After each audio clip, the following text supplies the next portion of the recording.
함께 말씀 보겠습니다. 오늘도 호세아서 10장 12절입니다. 호세아서 여러분들 성경 1292페이지 1292페이지 되겠어요. 구약 성경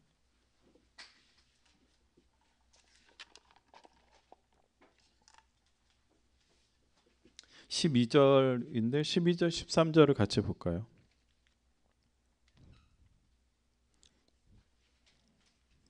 두 절이니까 우리 같이 읽을게요. 호세아서 10장 12절에서 13절 우리 그냥 읽겠습니다. 시작. 정의를 뿌리고 사랑의 열매를 거두어라. 지금은 너희가 주를 찾을 때이다. 묵은 땅을 갈아엎어라. 나 주가 너희에게 가서 정의를 비처럼 내려주겠다. 그러나 너희는 밭을 갈아서 죄악의 씨를 뿌리고 반역을 거두어서 거짓의 열매를 먹었으니 이는 내가 병거와 많은 수의 군인을 믿고 마음을 놓은 탓이다. 아멘. 고백합시다. 이 말씀은 하나님 말씀이며 살아있는 말씀이며 내 인생의 해답이다. 아멘. 아멘. 하나님 아버지께서 이 화창한 7월에 이 에버그린 스테이트, 에버그린 공동체에게 주신 말씀은 호세아서 10장 12절에 언급되어 있는 묵은 땅을 갈아엎어라, 묵은 땅을 기경해라, 갈아엎어라 라는 말씀입니다. 오늘은 이제 7월 마지막 주예요. 와, 벌써 7월 마지막 주입니다. 7월 마지막 주에 이 묵은 땅을 갈아엎어라 라는 이 마지막 설교가 되겠습니다.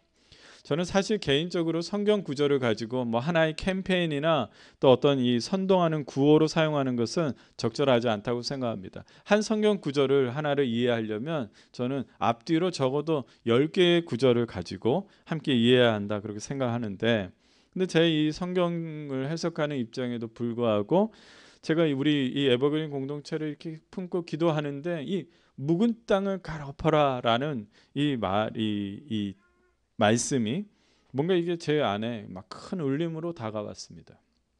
그래서 큰 마음을 먹고 이번 7월 여름에 여러분과 이 말씀을 지금 함께 하고 있는 것이죠. 묵은 땅을 갈아엎어라 라는 말씀에서 우리가 다시 생각해 봐야 할 게 있습니다. 땅을 생각을 할 때에는요, 땅 자체의 상태도 중요하지만 지경이 또 중요합니다. 지경이라는 것은 뭐냐면 범위를 말하는 거죠. 한계, 또 일정한 경계, 영역, 그것을 말합니다.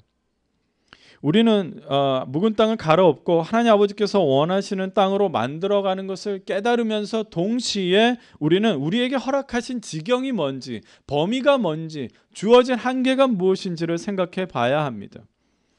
우리는 하나님 아버지께서 묵은 땅을 갈아엎으라는 말씀을 하실 때에 그것은 주님께서 무언가 새로운 것을 다시 시작하게 하시려는 것보다 지금 우리에게 허락된 것, 지금 우리에게 주어진 그것을 다시 생각하라는 말씀도 포함된 거라 생각합니다. 우리에게 허락된 것이 무엇이겠습니까? 우리에게 주어진 것이 무엇이겠습니까? 먼저 우리에게 주어진 소명이 있죠.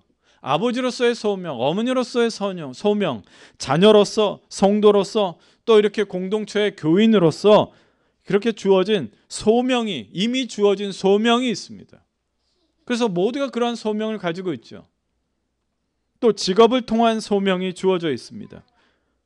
그것은 힘들고 하기 싫은 일이 될 수도 있지만, 그러나 일단 하나님 아버지는 우리에게 허락하셔서 그것을 할 수 있게 하셨습니다. 아침에 출근하는 때 오늘도 너무 화창하고 너무 기분 좋다 하고 출근하신 분들이 있겠지만 저는 많지 않았습니다. 오늘도 어떤 일이 일어날까 그런 생각을 합니다만, 그러나 우리에게 이미 하나님께서 내가 할 만하니까, 내가 해야만 하니까 그렇게 하시나 보다. 또 우리에게 주어진 우리의 지경이 또 무엇이 있을까요? 무엇보다 여러분, 생명이 있습니다. 우리에게 주어진 것, 그러나 내 것이 아닌 것이 있는데 그게 생명이에요. 하루하루 당연한 것 같은 삶이지만 하나님 아버지께서 이 땅에 살도록 생명을 주시지 않으면 우리는 살 수가 없습니다. 이 생명 하나만으로도 우리는 하나님 아버지의 그 말씀에 순종해야 하고 또 하나님 아버지를 경외하면서 하나님을 바라봐야 하는 것입니다. 이렇게 우리에게 허락된 우리의 이 지경을 생각하면은 우리의 인생은 한 단어로 표현하죠. 하나님의 은혜예요. 하나님께서 주어진 거예요. 우리는 하나님의 은혜로 자녀가 되었고 아버지가 되었고 어머니가 되었고 이 직장 생활을 하면서 살아갈 수 있게 된 것입니다. 우리의 힘으로 얻은 지경은 하나도 없습니다. 오직 아무런 값도 치르지 않고 얻은 하나님의 은혜로 가진 우리의 지경입니다. 여기서 질문이 하나 있습니다. 추우세요? 괜찮으세요? 에어컨이 나와서 추우실까 봐. 북이스라엘은 정치적으로 안정되고 경제적으로 부유한 나라였지만 이 하나님의 은혜를 헛되이 생각하고 헛되게 받았습니다. 오직 하나님의 아버지의 은혜에 감사하면서 하나님 아버지를 더 잘 섬기기 위해서 살아야 하는데 풍요로운 세상에 눈이 멀어서 하나님 아버지를 멀리하는 삶을 살기 시작합니다. 그들의 땅은요 굳어지고요 잡초가 생기기 시작합니다. 풍요로운 세상은 썩어 없어질 열매만 가득한데 영적으로 어두워서 그들의 땅에 열매가 지금 어떠한 열매가 맺혀지지 않는다는 것을 깨닫지 못하는 겁니다. 선지자들을 통해서 하나님 아버지의 그 말씀을 전해 들어도 그 말씀에 귀를 닫고 오로지 세상 풍요를 따라서 살아가게 됩니다. 그들의 마음에 하나님 아버지의 말씀이 채워지지 않으니까 그들에게 뿌리는 씨는요 죄악의 씨만 심을 뿐이에요. 죄악의 씨만 심어요. 로마서 3장 23절에 모든 사람이 죄를 범하였습니다. 그래서 사람은 하나님의 영광에 못 미치는 처지에 놓여 있습니다. 개역개정으로는 우리가 잘 알죠. 모든 사람이 죄를 범하였으며 하나님의 영광이 이루지 못하더니 죄악의 씨만 심으니까 죄악의 씨만 자꾸 뿌리니까 그들의 삶에 어찌 하나님의 영광이 드러나겠습니까? 이렇게 사는 것은 부끄러운 것입니다. 제가 예전에 어느 소그룹을 이제 교회를 개척하기 전에 소그룹을 모였습니다. 소그룹을 모이는데 한 5분 10분 식사 전에 잠깐 이렇게 경건 모임처럼 하고 식사를 하면서 그 이후의 대화는 온통 집비였습니다. 어느 집값이 좋고 어떻게 집을 사야 하고 집만 얘기하는 겁니다. 그리고 조금 이야기에 전환이 되는데 우리 캠핑카 RV 얘기가 또 나옵니다. 그 얘기만 잔뜩 합니다. 교회 공동체가 소급으로 한다고 했을 때에 관심이 다 쏠리는 것이 글로 가는 거죠. 여러분 이렇게 모이고 이렇게 사는 것 중에 부끄러울 것이 있습니다. 하나님의 영광을 위해서 살아야 할 그 왕의 자녀들이 그렇게 살지 못하면 그것이 부끄러운 것입니다. 그래서 호세아를 통해서 하나님 아버지는 이스라엘 백성들에게 현재의 삶, 너희들의 지경에서 회개하고 돌이키라고 말씀하는 겁니다. 그리고 순수하고 정결한 마음으로 말씀을 받고 성실하고 신실한 신앙을 갖고 살면 하나님의 영광이 임하게 되는 것입니다. 사랑하는 형제 자매 여러분, 우리가 누리는 복 중에 용서함을 받고 회복되는 것처럼 귀한 복은 없습니다. 다시 말씀드릴게요. 용서를 받고 회복하는 복처럼 그런 귀한 복은 없어요. 세상 풍요를 얻게 되는 것이 복일까요? 아니에요. 세상 풍요는 복이 아닙니다. 세상에서 얻게 되는 세상에서 형통함은 복이 아닙니다. 만약 우리에게 세상의 풍요가 주어졌으면 그것은 하나님께서 허락하신 겁니다. 영원할 수가 없기 때문에 잠깐 우리에게 맡겨진 겁니다. 하나님으로부터 맡겨진 우리의 지경입니다. 그것을 잘못 감당하면요 오히려 그것은 부끄러움이 되는 것입니다. 성경에서 그 부끄러움을 경험하면서 가장 귀한 복은 용서함을 받고 회복되는 것을 경험한 사람이 있습니다. 누구일까요? 다윗 왕입니다. 다윗 왕은 이스라엘 초대 왕 사울 때문에 그 젊은 날 15년 동안을요 도망자 생활, 광야에서 생활하다가 보냈습니다. 그리고 우여곡절 끝에 이제 왕이 되었습니다. 그리고 하나님의 인도하심에 따라서 정말 하나님 앞에 어떤 전략이라도 물었습니다. 그럼 하나님이 이렇게 해라 저렇게 해라. 그렇게 전략을 하면서 하나님의 인도하심 따라서 전쟁에서 이겼습니다. 점점 이스라엘 영토는 넓어지고 주변 국가로부터 조공을 받는 그런 나라가 됐습니다. 강하고 풍요로운 나라가 되었습니다. 근데 항상 앞장서서 전쟁에 나갔던 다윗이 휴식을 취하면서 그 충성스러운 그 부하의 아내에게 눈이 돌아갑니다. 아내를 탐하게 된 거죠. 부하의 아내를. 하나님 아버지는 다윗 왕의 그 죄악을 절대로 눈 감아주지 않았습니다. 그래서 나단 선지자를 통해서 죄를 알게 하시고 다윗은 부끄러움으로 회개하며 금식하였습니다.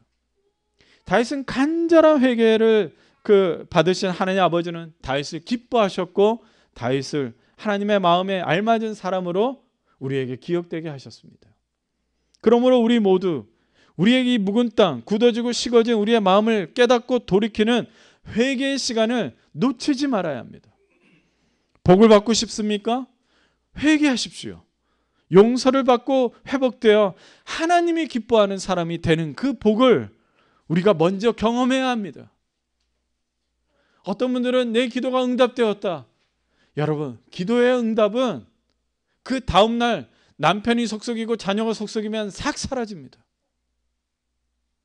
용서함을 받고 회복된 사람은요, 평생의 일생이 바뀌어버리는 복을 누립니다. 회개의 순간은 복이 시작되는 순간입니다. 따라합시다. 회개의 순간은 복이 시작되는 순간이다. 그러기 위해서 먼저 주저하지 말아야 합니다. 이 순간을 붙잡아야 합니다. 힘들고 하기 싫어도 해야만 한다면 힘껏 해봐야 합니다. 한국말에 다름박질 한다는 말이 있어요. 다름박질하다. 여러분 아세요? 다름박질하다. 그냥 영어로 말하면 그냥 run이에요. 달리다 이런 뜻이에요. 그런데 이 다름박질이라는 표현은 우리가 알지만 다른 표현이 있어요. 어떤 느낌이 오세요? 정말 애쓰고 애쓰는 강한 의지가 있어요. 다름박질하는 것. 그리고 지금 내게 주어진 기회는 다시 오지 않는다. 그런 절박한 마음이 담겨져 있는 게 다름박질이에요. 그냥 달리는 게 아니에요. 매주 설교를 들을 때 여러분 마음에 주님을 향한 다름박질이 멈추지 않았으면 하는 그 목사로서의 소망이 있습니다. 선지자 호세아는 이스라엘 백성들에게 이 순간 이 기회를 붙잡으라고 합니다. 지금은 너희가 주를 찾을 때이다. 여기서 말하는 때는 히브리어로 at라고 하는데 가장 적당한 시기를 말해요. 가장 적당한 시기. 언제죠? 말씀을 듣는 지금이 가장 중요하고 가장 적당한 때라는 것입니다. 모든 일에는 시간이 함께 작용합니다. 모든 일에는 시간이 붙어 있습니다. 같이 작용합니다. 그래서 무슨 일이든지 시간이 되면 찾아오고 시간이 지나면 놓치게 되는 거죠. 그래서 전도서 3장 1절에 모든 일에는 다 때가 있다. 세상에서 일어나는 일마다 또 알맞은 때가 있다라는 거예요. 알맞은 때. 여기서 말하는 그 때가 지금 너희가 주를 찾을 때다 하는 그 때인 말. 그 말하는 거예요. 그러면서 하나님은 모든 것이 제때에 알맞게 일어나도록 만드셨다. 더욱이 하나님은 사람들에게 과거와 미래를 생각하는 감각을 주셨다. 그러나 사람은 하나님이 하신 일을 처음부터 끝까지 다 깨닫지는 못하게 하셨다. 전도서에 그렇게 말하고 있어요. 우리는 과거에 대해서 미래에 대해서 인지를 하지만 아무것도 알지 못하도록 하나님이 하신 거예요. 그러나 알맞은 때가 있다는 것은 분명히 알게 했다는 거예요. 그러므로 우리는 무엇보다 회개할 수 있는 기회의 시간만큼은 놓쳐서는 안 됩니다. 왜요? 회개하는 순간이 복이 시작되니까. 여러분, 복을 원하십니까? 회개하십시오. 회개할 수 있는 이 기회의 시간만큼은 놓쳐서는 안 됩니다. 묵은 땅을 갈아엎는 기회의 시간은 언제입니까? 지금이라는 거예요. 지금입니다. 우리가 들은 말씀에 민감하게 회개함으로 순종하면 하나님 아버지는 땅을 새롭게 하는 것뿐만 아니라 우리의 지경을 넓혀주셔서 더 많은 것을 할 수 있도록 허락하실 겁니다. 유대인들이 전 세계에서 장사를 잘하는 상술에 능하다고 하지만 또 다른 중국 이 민족이 있다면 중국 사람입니다. 중국을 중국어라고 하나? 중국 사람들이 좋아하는 그 13억의 중국 사람들이 좋아하는 책 중에 하나가 바로 이 상경이라고 하는 책입니다. 아이고, 메모를 안 했네요. 상경이라는 하는 그 경영 전략서가 있어요. 근데 그 안에 축시라는 말이 있어요. 축시라고 하는 것은 한 단어로 축복된 시간이 아니라 시간을 쫓아간다라는 거. 그런데 이 말은 원래 이 사람은 적절한 시기에 할 일을 해야 한다라는 뜻이에요. 장사를 잘하는 사람은 내게 어떤 기회가 찾아왔고 그것을 어떻게 판단해야 하는가, 그것에 따라서 성공한다는 거죠. 쇠를 사용하기 좋게 단련을 하려면 온도를 높여주고 단련을 해야 하는데 온도를 높이는 시간이 있어야 하잖아요. 기다리는 시간도 쫓아가는 것, 축시. 판단을 내리는 것도 시간을 쫓아가는 것, 축시입니다. 그런데 마귀 사탄은 우리를요, 시간으로 무너지게 합니다. 시간으로. 우리는 시간의 주인이 될 수 있다는 교만을 갖도록 유혹을 하죠. 우리는 시간을 절대로 다스릴 수가 없습니다. 왜냐하면 시간의 주인이 아니기 때문입니다. 누가 시간의 주인입니까? 하나님 아버지입니다. 마귀 사탄은 시간을 이용해서 우리를 어리석게 만들고 부끄럽게 만듭니다. 상한 감정으로 훌쩍 한 달을 보내게 만듭니다. 또 용서하지 않는 마음으로 평생을 살게 만듭니다. 헛된 것에 집착하게 만들어서 몇 년을 방황하도록 만듭니다. 마치 기회는 다시 돌아온다 라고 착각하게 만듭니다. 여러분, 착각입니다. 똑같은 기회는 다시 찾아오지 않습니다. 내가 원하는 수준의 것이 다시 만날 수는 있지만 몰라도 똑같은 기회라는 것은 없습니다. 이렇게 마귀 사탄은 우리에게 시간에 대한 교만함을 갖도록 만들어서 하나님의 인도하심을 보지 못하도록 만듭니다. 하나님이 내게 주신 기회를 판단하지 못하도록 만듭니다. 그러므로 사랑하는 형제자매 여러분, 기억하십시오. 지금은 누구를 찾을 때입니까? 주님을 찾을 때입니다. 언제요? 지금입니다. 두 번째, 다시 이 묵은 땅을 갈아엎어야 한다는 말씀을 드리는데요. 우리가 살고 있는 시대는요, 엄청난 시대예요. 엄청난 시대. 어떤 시대? 엄청난 시대예요. 엄청난 시대가 아니고 어떤 시대라고요? 엄청난 시대. 제가 봐도 엄청나요. 어제 꿈꾸고 생각했던 것들이 오늘 현실로 이루어지는 그러한 시대입니다. AI가 이제 우리 곁으로 왔습니다. 여러분들의 친구가 되었습니다. 아내는 더 이상 저에게 묻지 않습니다. 친구가 있기 때문에. 그래서 저도 친구를 하나 새기고 있는데 여러 친구를 만듭니다. 구글이 만든 AI, 마이크로소프트사가 만든 AI. 엄청난 시대입니다. 그리고 일정한 패러다임이라는 것은 없습니다. 변화의 시대죠. 패러다임 시프트 시대라고 말하죠. 계속해서 파도가 밀려 들어오는 것처럼 우리는 밀려오는 파도를 감당해야 하는 뉴 웨이브 시대라고 합니다. 이거는 파도가 하나 왔는데 또 파도가 오고 또 파도가 오고 감당을 해야 돼요. 그렇기 때문에 우리는 지속적으로 지식을 배워야 하고 또 우리가 가치관을 수정해야 하고 있는 이 시대에 살고 있습니다. 가치관이 바뀌어야 돼요. 무슨 가치관을 지금 뭘 세우고 있는데 또 가치관이 밀려오고 있어요. 이것을 어떻게 감당해야 하는가? 감당해야 하는가? 이게 계속 밀려옵니다. 교회 공동체도 마찬가지입니다. 세대마다 경험하는 하나님의 은혜가 다릅니다. 부모의 세대가 하는 그 헌신과 자녀의 세대의 헌신은 다릅니다. 지적인 수준이 다릅니다. 예전에는 부모님들이 성경 지식을요 배우려고 그냥 새벽부터 그냥 하나하나 배우려고 그렇게 교회마다를 막 쫓아다닙니다. 그런데 지금은 그렇지 않습니다. 지적인 수준이 다릅니다. 문화가 다릅니다. 정서가 다릅니다. 여러분들 감사하게도 우리는 그냥 찬양하면서 그러지만 이 문화에 드럼 소리와 비트가 없는 음악에 우리 청소년들은, 우리 청년들은 어색해합니다. 민망해합니다. 저도 다 알아요. 우리 조아 스티븐, 또 우리 딸들이 듣는 그 음악의 비트에 우리가 이렇게 찬양할 때에 그들이 어떻게 받아들일까? 문화가 다릅니다.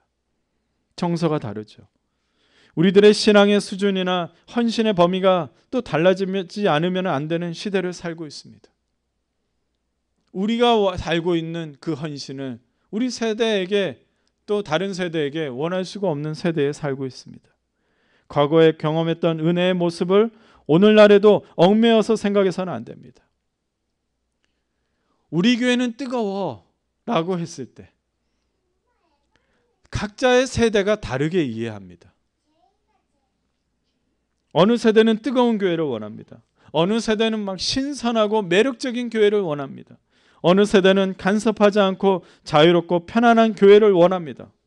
다양한 세대가 살고 있는 이 엄청난 시대에 우리 에버그린 교회 공동체를 주님께서 세우셨습니다. 이것은 사실입니다. 이런 시대에 우리 공동체의 부르심은 무엇일까요? 세대마다 원하는 공동체가 맞춰되어야 할까요? 근데 우리는 잘 알죠. 세대마다 맞출 수는 없습니다.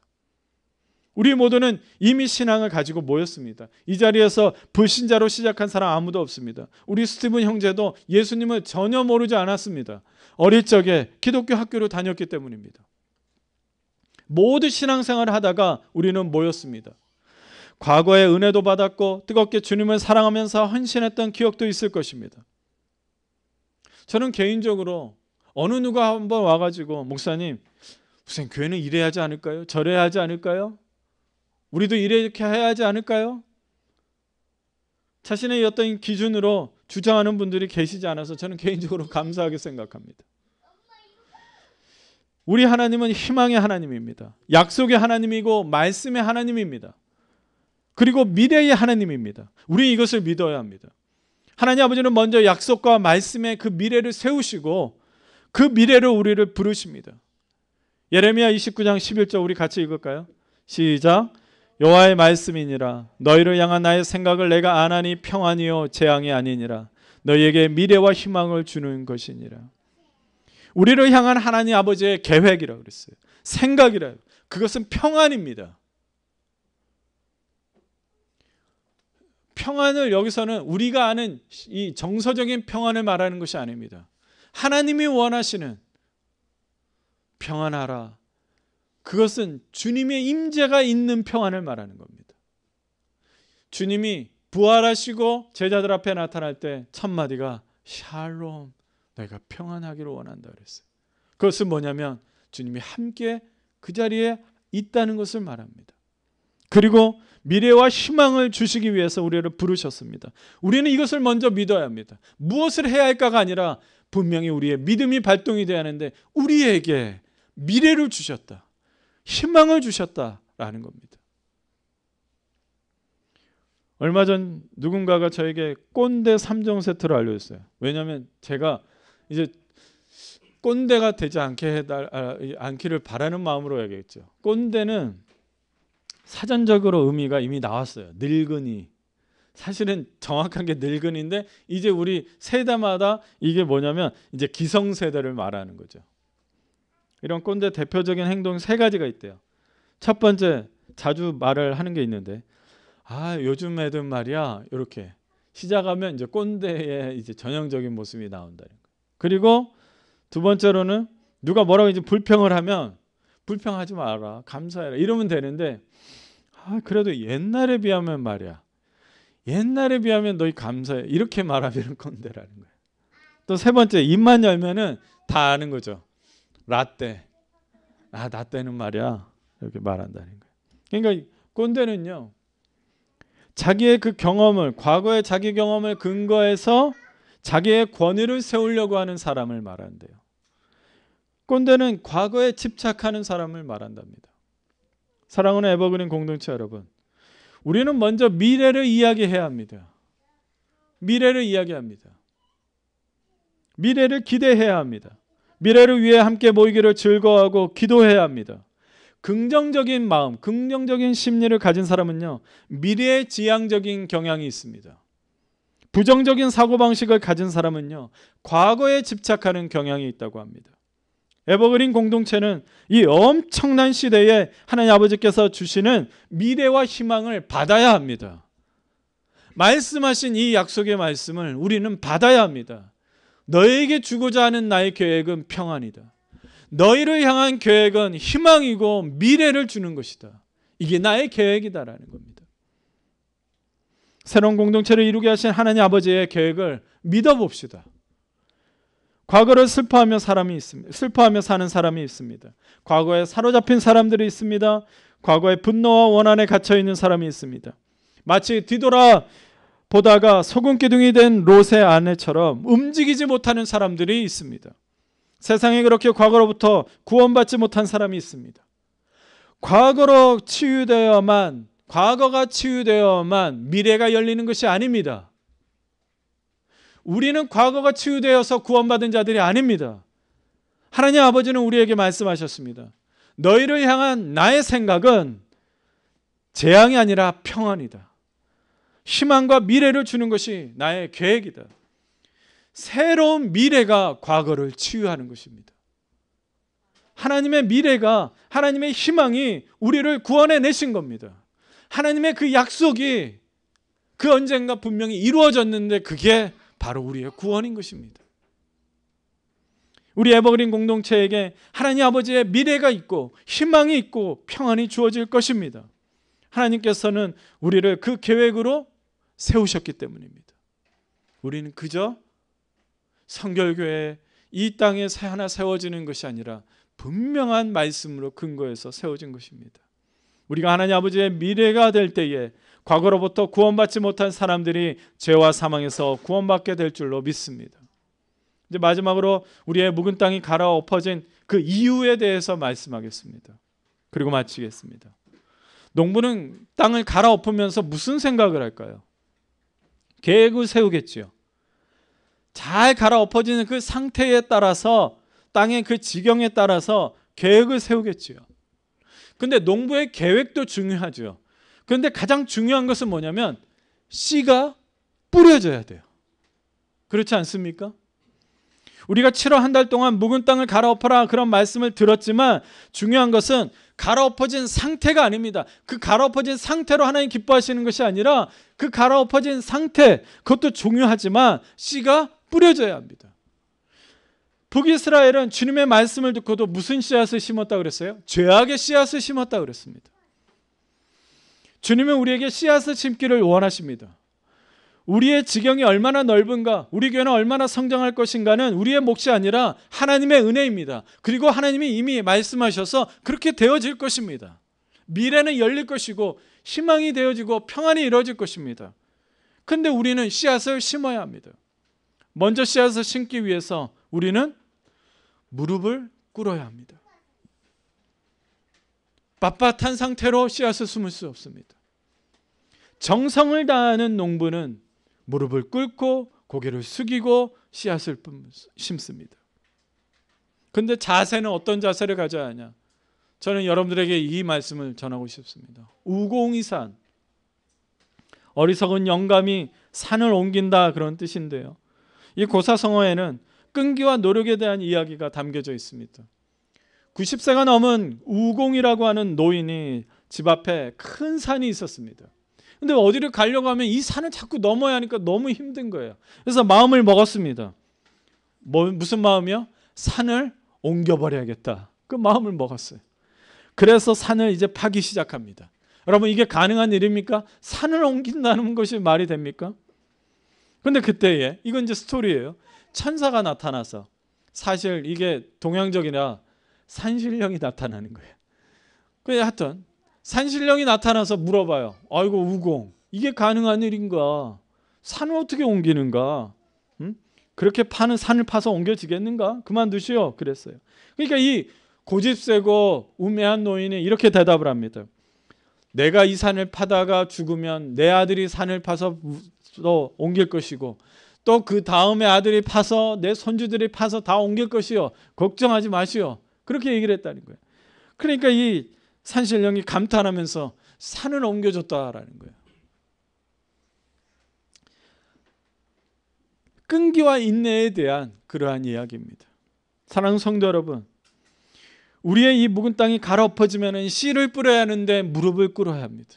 우리만큼은 정말 저는 그런 소문이 났으면 좋겠는 것이 우리 에버그린 공동체 저 교회는 정말 한 교회만으로도 우직하게 기도한다는 거예요. 우직하게 기도해서 이루어진 것들이 사실은요, 이 교회뿐만 아니라 많은 교회에서 이루어지고 있습니다. 씨를 뿌려야 합니다. 나 주가 너에게 가서 정의를 비처럼 내려주겠다 약속을 하셨습니다. 저는 이 부분은 이렇게 느꼈어요. 이 본문 말씀을 보면은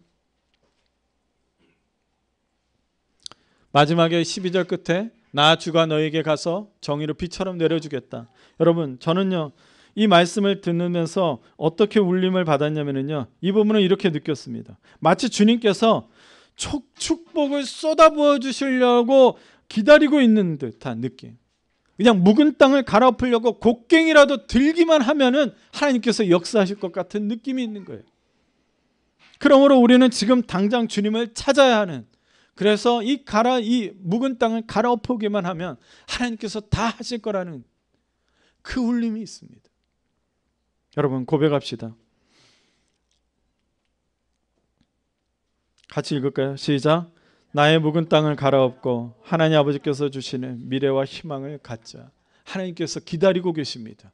이 말씀에 곡괭이만 들기만 하면은 정말 엄청난 것을 하실 것 같은 그러한 기대감이 있지 않습니까? 갈아엎어. 지금 나를 찾으면. 여러분, 그래서 우리에게 미래와 희망을 보게 되는 그러한 놀라운 은혜가 우리에게 임하기를 주의 이름으로 축복합니다. 기도하겠습니다. 하나님, 오늘도 말씀을 해주셔서 감사합니다. 이 말씀을 우리의 심령에 깊이 새기겠습니다. 그리고 지금 순종하겠습니다. 지금 결단하겠습니다. 지금 주님을 찾겠습니다. 무릎을 꿇고 먼저 기도의 씨를 심겠습니다. 주님, 성령님, 우리를 인도하여 주시옵소서. 예수님의 이름으로 기도드립니다. 아멘. 우리에게 미래와 희망을 주실 것을 기대하면서 우리 또 결단에 찬양합시다.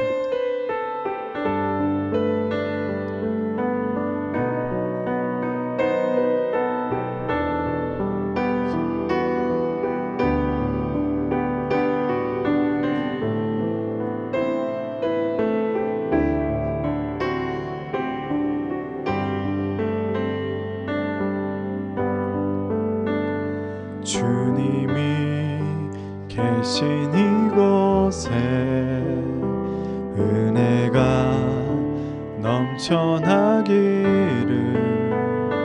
우리의 왕의 왕 되신 주님의 나라가 이곳에 서기를, 주님의 십자가 보혈 강같이 온 땅에 흘러, 우리의 왕의 왕 되신 주님이 꿈꾸신 그 교회 되기를, 주님의 강물이 흘러 여기 생명의 나무 열매 맺으며 넘쳐나리라. 주님의 은혜로 생수의 강이 넘쳐나리라. 기쁨의 노래가 되어 여기 마르지 않는 샘이 되리. 아멘. 넘쳐나리라. 주님의 은혜로 생수의 강이 넘쳐나리라. 주님이 계신 이곳에. 이 시간에 결단합시다. 하나님, 제가 다시 한번 기도의 무릎을 꿇겠습니다. 기도의 씨를 심겠습니다. 그때는 눈에 보이는 것을 기도했지만 주님이 우리에게 보이지 않는 미래와 희망을 주신다 하셨으니 그것을 가지고 기도하겠습니다. 여러분, 주님 앞에 기도하기라 씨앗을 심으리라. 여러분, 한번 결단해 보십시오. 여러분, 주님께서 여러분들의 기도를 도우실 것이고 성령님께서 충만하게 임하셔서 여러분 기도의 자리에 놀라운 역사가 일어날 줄로 믿습니다. 우리 시간 함께 결단하며 기도하겠습니다. 하나님 아버지, 주님 이들의 말씀을 들을 때에 기도의 결단이 있게 하여 주시고, 하나님 아버지여, 주님께서 도와주시리라. 우리의 결단, 지금은 주님을 찾을 때라 하셨사오니 주님 시간에 무릎을 꿇고 기도의 씨앗을 뿜는 이들이 되게 하여 주시옵소서. 주님의 은혜가 있게 하여 주시고 주님의 놀라운 역사가 있게 하여 주시옵소서. 성령님이와 함께 하여 주시옵소서. 주님의 은혜가 넘치게 하여 주시옵소서. 주님의 말씀이 넘치게 하여 주시옵소서. 그리고 아버지 음성이 들리는 놀라운 역사요, 성령님이 기도의 은혜를 하여 주시옵소서.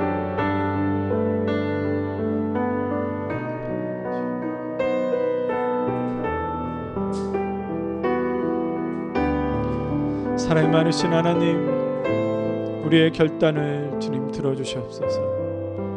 주님 마음의 결심이 아니라 정말로 무릎을 꿇고 주님 앞에 나아갈 때에 주님이 보이지 않는 그 미래와 희망을 만나게 하여 주시옵소서. 믿음이 더욱더 새로워지게 하여 주시고 성령으로 충만하는 기도의 사람, 주님이 기뻐하는 사람으로 있게 하여 주시옵소서. 날마다 회개하며 복된 인생이 되게 하여 주시고, 주님이 기뻐하시는데 무엇을 두려워하고 무엇을 걱정하겠습니까? 주님, 우리를 기뻐할 수 있도록 우리가 또한 회개의 자리로 나가게 하여 주시옵소서. 또 한 주가 시작이 됩니다. 자녀들을 복되게 하시옵소서. 자녀들이 말씀 가운데 있게 하여 주시옵소서. 풀리지 않는 것이 이제는 풀리게 하여 주시고, 또한 불안하고 걱정하며 주님의 때를 기다리지 않게 하시고 담대함으로 나가게 하여 주시옵소서. 건강하게 하여 주시옵소서. 주님, 우리의 구원의 기쁨이 식어지지 않게 하여 주시고 주님을 찾는 마음이 더욱더 새로워지게 하여 주시옵소서. 또한 분별해서 또한 예물을 드렸습니다. 이 드린 예물, 주님 그 드린 손길도 기뻐하시고 주님 드린 예물 통해서 주님의 깊은 뜻이 펼쳐지는 놀라운 역사가 있게 하여 주시옵소서. 주님, 한 주가 시작되는 가운데 주님의 오른팔로 우리를 붙드시옵소서. 예수님의 이름으로 축복하며 기도하옵나이다. 아멘. 이제는 우리 구주 예수 그리스도의 은혜와 하나님 아버지의 극진하신 사랑하심과 성령님의 교통 충만 인도하심이 이제는 묵은 땅을 갈아엎어지고 주님 기뻐하시는 씨를 심기를 원하는 우리 강머리 위에, 가정과 직장과 그리고 온 세계 위에 이제부터 영원토록 함께 하시기를 간절히 축원하옵나이다. 아멘.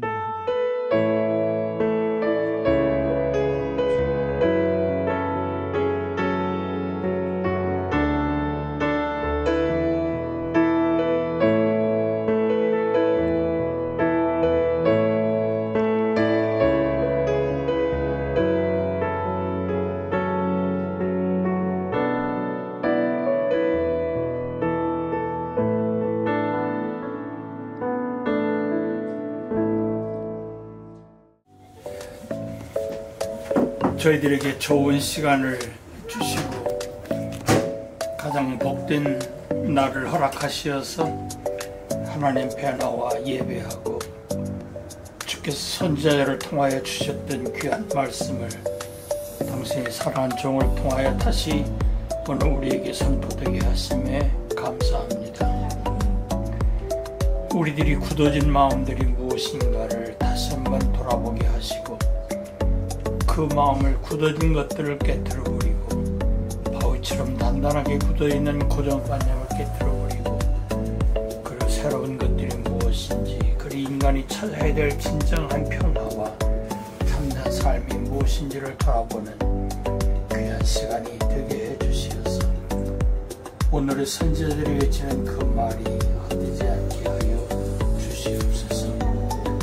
아름다운 교회를 이끌어가는 당신이 종들의 눈물과 수고를 기억하시고 사랑하는 모든 성도들의 마음이 되어 하나님의 교회를 세우려고 하는 아름다운 마음들 위해 하나님 축복해 주옵소서. 매 주일마다 높은 손길로 아름다운 손길로 음식을 준비하는 사랑하는 여정을 기억하시며 그의 눈물과 그의 기도를 기억하시고 하나님 축복하옵소서.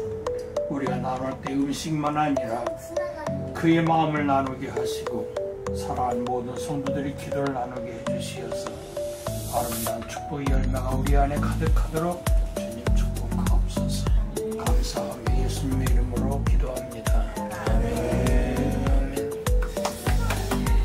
또 오늘 만드신 또 마파두부, 그래서 골고루 또 빵도 또 있습니다. 빵도 또 골고루. 자, 식사하겠습니다.